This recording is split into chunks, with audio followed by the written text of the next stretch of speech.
दोस्तों नमस्कार। स्वागत है आप सभी का MGV study point YouTube channel में। तो दोस्तों Uttar Pradesh power corporation limited का कंप्यूटर का प्रीवियस पेपर लेकर के उपस्थित है और ये है ओल्ड एग्ज़ाम का पेपर। और ये एग्ज़ाम पेपर तो बात करेंगे, ये 24/1/2019 को मॉर्निंग सेशन में हुआ था। और बात करेंगे ये टेक्निकल ग्रेड सेकंड, और आज हम बात करेंगे इसके कंप्यूटर पार्ट की। तो बने रहे इस वीडियो के साथ में लास्ट तक, लाइक शेयर करते रहें। अभी तक अपने यूट्यूब चैनल को सब्सक्राइब नहीं किया तो ज़रूर सब्सक्राइब करें, और ओल्ड प्रीवियस पेपर भी आप देख सकते हैं प्लेलिस्ट में। तो अब हम बात करेंगे कि इस कंप्यूटर के पेपर में टोटल जो 50 क्वेश्चन है, तो आपको इसके 25 करके 2 वीडियो मिलेंगे। एक पहला 1 से 25 तक, और दूसरा जो वीडियो होगा वो 26 से 50 तक होगा। तो बात करेंगे आज क्वेश्चन नंबर 1 to 25 तक। तो बने रहे वीडियो के साथ में लास्ट तक। बात कर लेते हैं क्वेश्चन फर्स्ट की। Question first section computer knowledge, और क्वेश्चन फर्स्ट में निम्न में से कौन सा कथन गलत है, तो आपको गलत वाला ऑप्शन चूज करना है। और यहाँ पर आपको 2 जो कथन दिए गए हैं, माइक्रोसॉफ्ट वर्ड में किसी तालिका के सभी सेल का पृष्ठभूमि रंग समान होना चाहिए। और दूसरा, माइक्रोसॉफ्ट वर्ड में एक टेबल के अंदर दूसरी टेबल को डाला जा सकता है। तो अब आपसे ये पूछा जा रहा है कि इनमें से कौन सा कथन गलत है। पहला गलत है या दूसरा गलत है, तो यहाँ पर केवल एक, यानी पहला जो कथन है वो गलत है और दूसरा कथन है वो सही है कि माइक्रोसॉफ्ट वर्ड में एक टेबल के अंदर दूसरी टेबल को डाला जा सकता है। और अब हम चलते हैं, बात कर लेते हैं अगले क्वेश्चन की। तो आगे हमारे पास क्वेश्चन नंबर है सेकंड, और क्वेश्चन सेकंड में माइक्रोसॉफ्ट एक्सेल में शीर्षक बार एप्लीकेशन विंडो के डैश दिखाई देती है। तो अब हम बात करें कि जो माइक्रोसॉफ्ट एक्सेल है उसमें शीर्षक बार जो एप्लीकेशन विंडो होती है वो दिखाई देती है ऊपर कंप्यूटर में, ऊपर की तरफ जो कंप्यूटर में स्क्रीन होती है मॉनिटर में, और वहाँ पर या उस LED की जो स्क्रीन होती है तो ऊपर की तरफ टाइटल बार या शीर्षक बार दिखाई देता है। और अब हम चलते हैं, बात कर लेते हैं। तो आगे हमारे पास क्वेश्चन नंबर है 3। क्वेश्चन 3 में स्लाइड शो में स्लाइड बदलने का तरीका निम्न में से किसे निरूपित करता है। तो अब हम बात कर रहे हैं कि जो स्लाइड परिवर्तित की जाती है या बदली जाती है तो वो कौन निरूपित करता है। और यहाँ पे स्लाइड ट्रांजिशन यह एक इफ़ेक्ट है जो स्लाइड को प्ले करने पर इफ़ेक्टिव रूप से उस स्लाइड को प्ले करता है। कि मान लो स्लाइड हमें कि ऊपर से नीचे से दाएं से बाएं से किस प्रकार से स्लाइड को करनी है, तो ये स्लाइड को इफ़ेक्टिव बनाता है। और अब हम बात कर लेते हैं यहाँ पे स्मार्ट आर्ट है, ये टेक्स्ट की बजाय जो ग्राफिक के साथ उससे को प्रस्तुत करता है। कि जो केवल टेक्स्ट होता है उस टेक्स्ट को ही प्रस्तुत नहीं करता है, ये उसे ग्राफिक के साथ में यानी किसी न किसी डायग्राम के साथ में उसे शो करता है।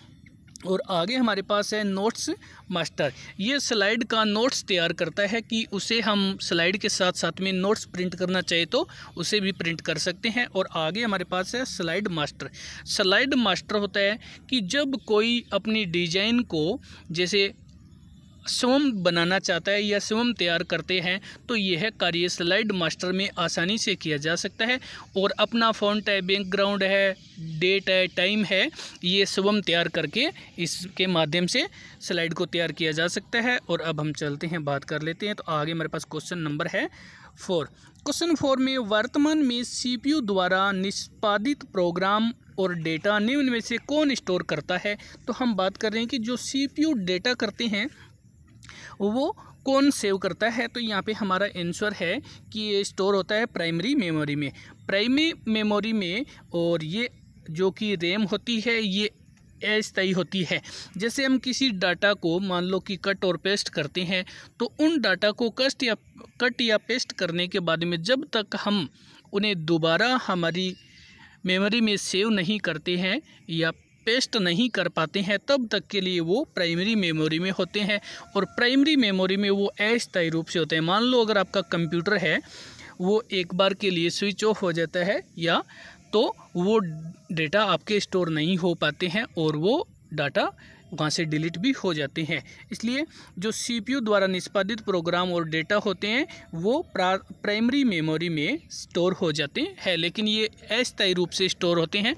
और अब हम चलते हैं, बात कर लेते हैं आगे। हमारे पास क्वेश्चन नंबर है 5।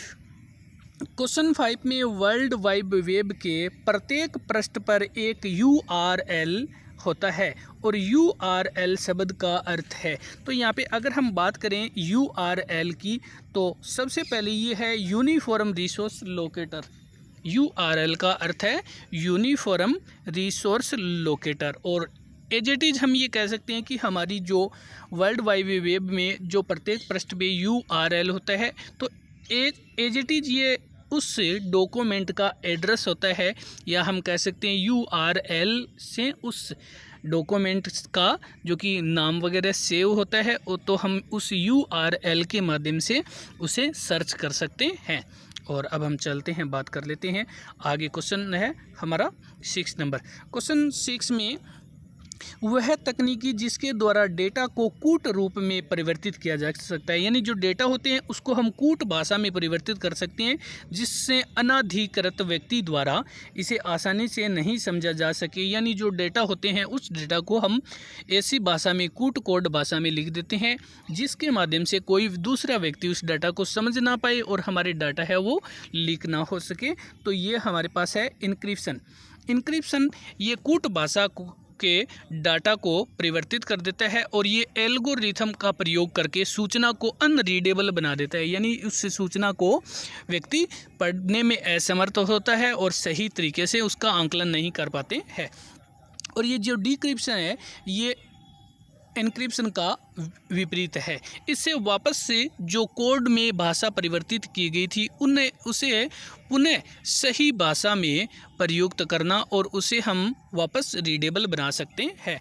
और आगे है मॉड्यूलाइजेशन। मॉड्यूलाइजेशन के अंतर्गत हमारे पास है कि लो लेवल के सिग्नल को हाई लेवल में परिवर्तित करना, ये मॉड्यूलाइजेशन कहलाता है। और मॉड्यूलाइजेशन की क्रिया है वो मॉड्यूलेटर द्वारा की जाती है। और ये है आगे जो डीमॉड्यूलाइजेशन। तो डीमॉड्यूलाइजेशन के अंतर्गत होता है कि जो लो लेवल के सिग्नल को हाई लेवल में परिवर्तित किया गया था तो अब इसे पुनः परिवर्तित करते हैं, जो हाई लेवल को लो लेवल में परिवर्तित किया जाता है। और यहाँ पे जो हमारा आंसर है वो इनक्रिप्शन है। और अब हम बात करेंगे कि एक तो डीमॉड्यूलाइजेशन और मॉड्यूलाइजेशन ये दोनों काम है एक साथ। ऐसी जो डिवाइस है वो है मोडेम कर सकती है ये दोनों कार्य एक साथ, डीमॉड्यूलाइजेशन और मॉड्यूलाइजेशन का। और अब हम चलते हैं, बात करते हैं। तो आगे हमारे पास क्वेश्चन नंबर है 7। क्वेश्चन 7 में बिना किसी थकान या त्रुटि के लगातार कार्य करना कंप्यूटर की कौन सी विशेषता दर्शाता है। तो अब हम बात कर रहे हैं कि कंप्यूटर होते हैं वो बिना किसी विश्राम किए और बिना किसी त्रुटि कंप्यूटर को कार्य करते हुए कोई थकान नहीं होती है, वो लगातार कार्य करता रहता है, कितने टाइम करवा सकते हैं। लेकिन ये कंप्यूटर की विशेषता है और ये है उद्यमशीलता जो कंप्यूटर की विशेषता है इससे। और अब हम चलते हैं, बात कर लेते हैं। तो आगे हमारे पास क्वेश्चन नंबर है 8। यदि K का आस्की कोड 01001011 है तो L का आस्की कोड क्या होगा। तो यहाँ पे इन कोड का यहाँ पे हमारा आंसर होगा 01001100। ये L का आस्की कोड होगा और ये जो कि इसे पहले बाइनरी में कन्वर्ट करके और इसको फिर से जो कि कोड को कन्वर्ट किया गया है। तो ये एक लंबा प्रोसेस है, कभी बात करेंगे इस पर डिटेल से। और अब हम चलते हैं, बात करते हैं आगे। तो आगे हमारे पास क्वेश्चन नंबर है 9। क्वेश्चन 9, निम्न में से कौन सा विकल्प कथनों की सत्यता का सबसे अच्छा वर्णन करता है। तो हम बात कर रहे हैं कि ऐसा कौन सा विकल्प है जो कथन सही है उसकी सही बात बताता है। तो यहाँ पे हमारे पास पहला कथन है किसी वर्ड टेबल में विषम संख्या में पंक्ति या स्तंभ नहीं होते हैं। तो ये बात गलत है कि जो वर्ड की टेबल है उसमें पंक्तियां सम या विषम किसी प्रकार से हो सकती है, ये कोई ज़रूरी नहीं है कि उसमें विषम संख्या नहीं होती है। और आगे किसी वर्ड टेबल में कॉलम की न्यूनतम संख्या 2 होती है, तो ये भी बात गलत है। तो हमारा आंसर है कि दोनों ही प्रकार से गलत है। और अब हम चलते हैं कि बात कर लेते हैं कि जो वर्ड टेबल है इसमें कॉलम की न्यूनतम संख्या कितनी भी हो सकती है, ये कोई ज़रूरी नहीं है 2 ही हो। और अब हम चलते हैं, बात कर लेते हैं। तो आगे हमारे पास क्वेश्चन नंबर है 10। और क्वेश्चन 10 में अगर बात करें तो in Microsoft Excel the name box display the address of the dash cell. जो माइक्रोसॉफ्ट एक्सेल है उसमें जो नेम बॉक्स होता है वो एड्रेस को दर्शाता है, वो सेल एक्टिव सेल कहलाती है। कि जैसे हमारे पास यहाँ पे इस प्रकार से जो कॉलम बने होते हैं और जिस कॉलम में यहाँ पे जो कॉलम है वो डिस्प्ले, जैसे नेम वगैरह जो डिस्प्ले होता है तो वो सेल होती है एक्टिव सेल। और चलते हैं, बात कर लेते हैं। तो आगे हमारे पास क्वेश्चन नंबर है 11। क्वेश्चन 11 में किसी कंप्यूटर कीबोर्ड में आमतौर पर डैश फंक्शन कुंजियाँ होती है। तो फंक्शन कुंजियाँ होती है वो F1 से लेकर के F12 तक होती है। तो ये सारी F12 होती है। ये F1, F2, F3, F4, F5, F6, F7, F8, F9, F10 और F11 और F12 तक होती है। और ये जो कुंजियाँ होती है तो ये F की होती है, ये एक विशेष प्रकार की कुंजियाँ होती है। इन कुंजियों से अलग अलग प्रकार का कार्य किया जाता है, तो ये स्पेशल की होती है। और अब हम चलते हैं, बात कर लेते हैं। तो आगे हमारे पास क्वेश्चन नंबर है 12। क्वेश्चन 12 ने निम्न माइक्रोसॉफ्ट एक्सेल फंक्शन का परिणाम क्या होगा। तो यहाँ पे आपको एक फंक्शन दिया गया है, एज इट इज़ हम कह सकते हैं कि ये आपको एक फॉर्मूला दिया गया है। इस फॉर्मूले और यहाँ पे दिया गया है इक्वल, और इक्वल के बाद में काउंट ए और 1 2 3 4 दिया गया है। तो यहाँ पे इसमें 4 तक का काउंट हो सकता है कि ये 4 तक काउंट करेगा। और चलते हैं, बात कर लेते हैं। तो आगे हमारे पास क्वेश्चन नंबर है 13। क्वेश्चन 13 में गूगल सर्च कंपनी की स्थापना तो ये USA में और लेरी पेज और सर्गेन बिन ने की गई थी। तो हम बात कर रहे हैं कि USA में जो गूगल सर्च कंपनी है इसकी स्थापना हुई थी US में, और इसकी जो स्थापना की थी ये लेरी पेज और सर्गेई बिन ने की थी। और चलते हैं इसी के साथ में अगले क्वेश्चन की बात कर लेते हैं। तो आगे हमारे पास क्वेश्चन नंबर है 14। निम्न में से कौन सा लिनक्स का मुख्य घटक है। तो यहाँ पे हम बात कर रहे हैं लिनक्स का मुख्य घटक, और यहाँ पे जो हार्डवेयर के साथ इंटरैक्ट कर सकता है। तो यहाँ पे हमारा आंसर है कर्नेल।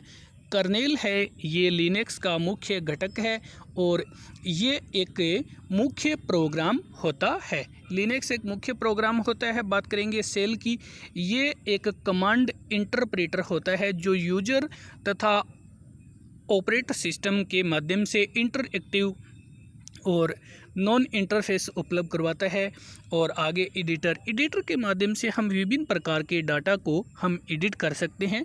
और आगे है GUI, तो graphical user interface. Graphical user interface के माध्यम से हम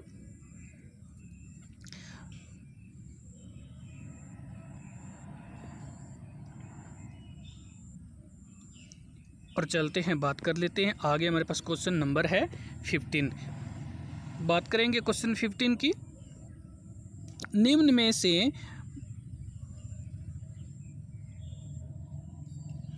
क्वेश्चन 15, जब निम्न माइक्रोसॉफ्ट एक्सेल फंक्शन को सेल में दर्ज किया जाता है तो क्या परिणाम होगा। तो हम बात कर रहे हैं कि इसको माइक्रोसॉफ्ट एक्सेल फंक्शन सेल में जब दर्ज किया जाता है कि माइक्रोसॉफ्ट एक्सेल है, और उसमें जब हम फंक्शन सेल में इसको फीड करते हैं या फंक्शन सेल में डालते हैं तो इक्वल सम A और 1 2 3। तो यहाँ पर ये जो कि हैज नेम, और ये नेम शो करेगा, ये नेम शो करेगा जो कि एक इसका कमांड फंक्शन है। और अब हम चलते हैं, बात कर लेते हैं। तो आगे हमारे पास क्वेश्चन नंबर है 16। क्वेश्चन 16 में एनेक्स और एडवेक्स आदि डैश PD के कंप्यूटरों के उदाहरण है। तो ये दोनों ही प्रथम PD कंप्यूटर के उदाहरण है। ये दोनों प्रथम PD कंप्यूटर के उदाहरण है। तीसरी, चौथी और दूसरी इनके भी काफ़ी उदाहरण है। तो जब कभी आप इन कंप्यूटर की पीढ़ियों के बारे में पढ़ेंगे तो उदाहरण देखेंगे। और अब हम चलते हैं, बात कर लेते हैं। तो आगे हमारे पास क्वेश्चन नंबर है 17। क्वेश्चन 17, विंडोज सिस्टम की बूटिंग प्रक्रिया के बाद दिखाई देने वाली पहली स्क्रीन को क्या कहा जाता है? कि जब हम कंप्यूटर सिस्टम को ऑन करते हैं और जब हमारी विंडो है वो बूट होती है, जब विंडो बूट होती है और उसमें जब कंप्यूटर के अंतर्गत सबसे पहले हमें जो स्क्रीन दिखाई देती है वो डेस्कटॉप होती है। डेस्कटॉप हमारे कंप्यूटर मॉनिटर की या एलईडी की सबसे मेन पार्ट है। और सबसे पहले जब कंप्यूटर बूट होकर के ऑन होता है तो ये डेस्कटॉप दिखाई देता है, जो हमारे पास कंप्यूटर मॉनिटर या एलईडी जैसे टीवी जैसा। और अब हम बात कर लेते हैं आगे। हमारे पास यहाँ पे है टास्क बार। टास्क बार जब कोई प्रोग्राम ओपन करते हैं तो ये उस प्रोग्राम में ऊपर की तरफ होती है। और स्टेटस बार ये कंप्यूटर में नीचे की तरफ होती है, जिसमें विभिन्न प्रकार के जो स्टेटस होते हैं। और आइकन, ये आइकन क्या होते हैं कि ये डेस्कटॉप पर छोटे छोटे चित्र के रूप में होते हैं और ये विभिन्न प्रकार के आइकन होते हैं। जैसे मान लो फाइल है तो ये फाइल का आइकन होता है, जैसे माई कंप्यूटर है तो ये विभिन्न प्रकार के आइकन होते हैं। और अब हम चलते हैं, बात कर लेते हैं। तो आगे हमारे पास क्वेश्चन नंबर है 18। क्वेश्चन 18 में माइक्रोसॉफ्ट एक्सेल वर्कशीटें किसी सेल में मान दर्ज करते समय प्रविष्टि को रद्द करने के लिए कौन सी कुंजी दबाते हैं? तो अब हम बात करें कि जो माइक्रोसॉफ्ट एक्सेल है और वर्कशीट की किसी भी सेल में अगर हमने कोई डाटा फीड किया है, कोई डाटा उसमें डाल दिया है, लेकिन उस प्रविष्टि को हम रद्द करना चाहते हैं तो कौन सा बटन दबाएंगे? और ये दबाएंगे एस्केप। ये कंप्यूटर के लेफ्ट हैंड साइड में ऊपर की तरफ होता है एस्केप। और यहाँ पे इसी में आगे बात कर लेते हैं। तो कोई भी एरो कुंजी, कोई भी जो एरो कुंजी है उसे हम दाएं बाएं ऊपर नीचे जैसे कि आगे पीछे जो कि कर्सर को चलाने के लिए काम में लेते हैं। और टैब, जो टैब बटन है इससे हम अगली सेल में जाने के लिए टैब बटन को दबाते हैं। टैब बटन को प्रेस करते ही हम आगे वाली सेल में चले जाएंगे और हम वहां पे डाटा प्रवेश कर सकते हैं।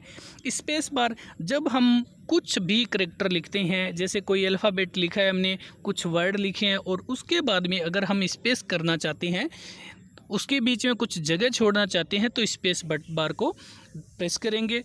और अब हम चलते हैं, बात कर लेते हैं। तो आगे हमारे पास क्वेश्चन नंबर है 19।